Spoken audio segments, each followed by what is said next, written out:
नमस्कार. मी गेले काही दिवस खूप साऱ्या क्लायंट्सला भेटतोय. तर तुम्हाला माहिती आहे ज्यादातर लोकांच्या इन्व्हेस्टमेंट कुठे आहे?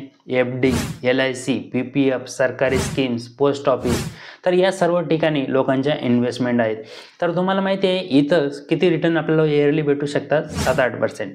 नो डाऊट या सर्व इन्व्हेस्टमेंट सेफ आहेत, सुरक्षित आहेत. पण जर 7-8% आपल्याला रिटर्न भेटले तर एक गोष्ट तर तुम्हाला माहितीच आहे, इन्फ्लेशनसुद्धा आहे, महागाईसुद्धा आहे. तर आपल्या देशामध्ये 7-8%नी प्रत्येक वर्षी महागाई ही वाढत राहते. मेडिकल क्षेत्रामध्ये तर महागाई 14%नी प्रत्येक वर्षी वाढत आहे. मग जर समजा असं असताना आपण LIC, FD, PPF, post office, government schemes अशा ठिकाणीच इन्व्हेस्ट करत राहिलो तर जे आपल्याला रिटर्न भेटतील, आपण नंतर इन्फ्लेशन ॲडजस्टेड रिटर्न कॅल्क्युलेट केले तर आपल्याला कुठलेही रिटर्न भेटलेले नसणार. आपण एक एक्झाम्पल बघूया. जर समजा आपण या गव्हर्नमेंट स्कीम्समध्ये एफ-डी, एल-आय-सी सर्व ठिकाणी जर समजा 5,000 रुपये महिना इन्व्हेस्ट करायला चालू केलं आणि आपण 20 वर्षे गुंतवणूक करत राहिलो तर आपले टोटल इन्व्हेस्टमेंट होईल 12 लाख रुपये आणि यानंतर आपल्याला भेटतील 25-26 लाख रुपये. तर आपल्याला वाटेल की आपले पैसे डबल झालेले आहे, पण तोपर्यंत महागाईसुद्धा वाढलेली असेल. जर समजा 7%नी महागाई वाढत असेल तर प्रत्येक 10 वर्षामध्ये महागाई ही डबल होऊन जाते. तर जर समजा आज तुम्हाला कुठलीही वस्तू घेण्यासाठी 10 लाख रुपये लागत असेल तर 10 वर्षानंतर त्याला पैसे डबल लागतील, 20 लाख रुपये लागतील आणि 20 वर्षानंतर तीच वस्तू घेण्यासाठी 40 लाख रुपये लागतील. तर एवढी महागाई वाढत आहे आणि जर समजा आपण अशाच ठिकाणी इन्व्हेस्ट करत राहिलो तर ही सरळ आपलं नुकसान आहे. म्हणून आपण आपले पैसे अशा ठिकाणी इन्व्हेस्ट करायला पाहिजे जिथं आपले पैसे महागाईपेक्षा जास्त वाढू शकतात आणि ते ठिकाण आहे शेअर मार्केट, इक्विटी. पण आपल्यापैकी प्रत्येकाला शेअर मार्केटबद्दल प्रॉपर नॉलेज नाही आहे ना, आपण त्या गोष्टीमधील एक्सपर्ट आहोत. मग आपण काय करायला पाहिजे? तर मग आपण म्युच्युअल फंड थ्रू इन्व्हेस्टमेंट करू शकतो. आता जर तुमच्यापैकी काही जणांना माहिती नसेल की म्युच्युअल फंड काय असते तर मी शॉर्टमध्ये तुम्हाला एक गोष्ट सांगतो. जर समजा आपल्यासारखे मी आहे, तुम्ही आहे, अशा 1000 लोकांनी एका ॲसेट मॅनेजमेंट कंपनीच्या एका स्कीममध्ये पैसे टाकले तर त्या हजारो लोकांनी टाकलेले पैसे त्या एका फंड मॅनेजरकडे जमा होतात. मग तो फंड मॅनेजर त्या स्कीमनुसार ते पैसे शेअर मार्केटमध्ये इन्व्हेस्ट करतो त्याच्या नॉलेजनुसार आणि ते शेअर घेतल्यानंतर ते शेअर जर वरती गेले तर आपले पैसेसुद्धा वाढतात आणि ते शेअर खाली आले तर आपले पैसे कमी होतात. यालाच म्युच्युअल फंड असं म्हटलं जातं. म्युच्युअल फंडमध्ये गुंतवणूक करण्याचे खूप सारे फायदेसुद्धा आहेत, ते आपण एक एक करून बघून घेऊया.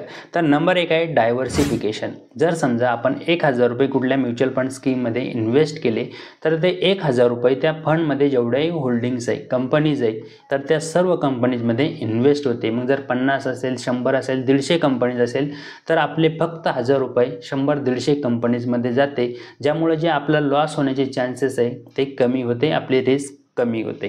दुसरा फायदा आहे प्रोफेशनल मॅनेजमेंट. आपले जे 1,000 रुपये असो, 10,000 रुपये असो, 1 लाख रुपये असो म्युच्युअल फंडमध्ये तर त्याला प्रोफेशनल लोक मॅनेज करतात. जर समजा आपल्याला 1 लाख रुपये इन्व्हेस्ट करायचे असेल तर आपण एखादा प्रोफेशनल माणूस हायर नाही करू शकत आपले 1 लाख रुपये मॅनेज करण्यासाठी. पण इथं आपण म्युच्युअल फंडमध्ये गुंतवणूक केल्यामुळे तिथले प्रोफेशनल लोक आपल्या पैशाला मॅनेज करतायत, तर म्हणून आपल्या इथं प्रोफेशनल मॅनेजमेंट भेटते. तिसरा फायदा आहे इझी ॲक्सेस. आता म्युच्युअल फंडमध्ये गुंतवणूक करण्यासाठी कुठेही कागदपत्रे जमा करून ऑफिसला जाण्याची गरज नाही आहे. तर आपण इझी डिजिटली आपला पोर्टफोलिओ बनवू शकतो, डिजिटली इन्व्हेस्टमेंट चालू करू शकतो, तो पोर्टफोलिओ आपण बघू शकतो, तिथूनच आपण म्युच्युअल फंड सेल करू शकतो, पैसेसुद्धा काढू शकतो.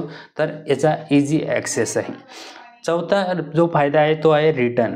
इथं आपल्याला इन्फ्लेशनपेक्षा चांगले रिटर्न भेटतात आणि जर समजा आपण लॉंग टर्मसाठी इन्व्हेस्ट करत राहिलो तर गोल्ड, सिल्वर, एफ-डी यापेक्षा आपल्याला इथं चांगले रिटर्न्स भेटू शकतात. अजून एक फायदा आहे इझी इन्व्हेस्टमेंट ऑप्शन आहे. इथं आपण अगदी 100 रुपये महिन्यापासून सुद्धा गुंतवणूक सुरू करू शकतो. कुठलाही इथं लिमिट नाही की तुम्ही एवढेच पैसे टाकायला पाहिजे किंवा असाच व्यक्ती असायला पाहिजे, कोणीही इन्व्हेस्ट करू शकते, अगदी 100 रुपये महिन्यापासून सुद्धा करू शकते. अजून एक फायदा आहे आपण फायनान्शियल गोल्स आपले कंप्लीट करू शकतो. मग फायनान्शियल गोल काय असू शकते? समजा तुम्हाला तुमच्या मुलाचं शिक्षण कंप्लीट करायचं असेल, त्यासाठी पैसे जमा करायचे असेल, मुलांच्या लग्नासाठी पैसे जमा करायचे असेल, रिटायरमेंटसाठी तुम्ही प्लॅन करू शकता.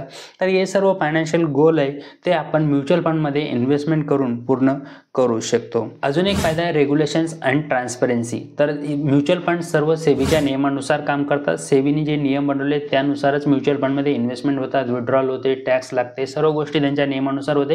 म्हणून आपल्याला कुठलीही चिंता करण्याची गरज नाही की माझे पैसे बुडतील का, काही होईल का. तर बिलकुल चिंता करण्याची तर गरज नाही. अजून एक फायदा हा आहे की इथं लिक्विडिटी आहे. जर समजा तुम्हाला वाटलं की माझे 1 लाख रुपये जमा झाले आणि त्यातून मला 50,000 रुपयाची गरज आहे, तर तुम्ही लगेच काढू शकता. 2 दिवसानंतर ते तुमचे पैसे अकाउंटला जमा होऊ शकतात. तर म्युच्युअल फंडमध्ये गुंतवणूक करण्याचे असे बरेच फायदे आहेत. आपण एक कंपॅरिझन करूया. जर समजा आपण FD, PPF, LIC, post office अशा ठिकाणी 10,000 रुपये महिना इन्व्हेस्ट केला आणि 10,000 रुपये महिना जर म्युच्युअल फंडमध्ये इन्व्हेस्ट केला तर दोन्हीमध्ये काय फरक येऊ शकतो. तर 20 वर्षानंतर 10,000 रुपये महिन्याने या FD, PPF, LIC या सर्व स्कीम्समध्ये आपले पैसे बनतील 57 लाख रुपये. पण हेच 10,000 रुपये महिना जर म्युच्युअल फंडमध्ये इन्व्हेस्ट केला तर आपले पैसे बनतील 1,32,00,000 रुपये. आणि जर समजा कोणी 30 वर्षापर्यंत 10,000 रुपये महिना जमा करत राहिलं तर या सर्व योजनांमध्ये पैसे बनतील 1.41 करोड. पण तेच 10,000 रुपये महिना म्युच्युअल फंडमध्ये कोणी इन्व्हेस्ट करत राहिलं तर आपले पैसे बनतील 5.63 करोड रुपये. तर एवढा दोन्हीमध्ये फरक येऊ शकतो. तुम्हाला जर म्युच्युअल फंडबद्दल माहिती घ्यायची असेल, म्युच्युअल फंडमध्ये गुंतवणूक चालू करायची असेल तर या नंबरवर कॉल करून माहिती घेऊ शकता आणि गुंतवणूक चालूसुद्धा करू शकता. आम्ही तुम्हाला तुमच्या फायनान्शियल कंडिशननुसार, तुमच्या फायनान्शियल गोलनुसार योग्य स्कीम सजेस्ट करू शकतो. तर अशा आजचा व्हिडिओ तुम्हाला आवडला असेलच तर एक लाईक नक्की करा, शेअर करा तुमच्या मित्रमैत्रिणींसोबत, फॅमिली मेंबरसोबत, जेणेकरून त्यांनासुद्धा अशी कामाची माहिती मिळेल. आणि जर तुम्हाला काही प्रश्न असेल तर कमेंट बॉक्समध्ये विचारू शकता. आणि असेच नवीन व्हिडिओ बघण्यासाठी चॅनलला सबस्क्राईब करा. खूप खूप धन्यवाद.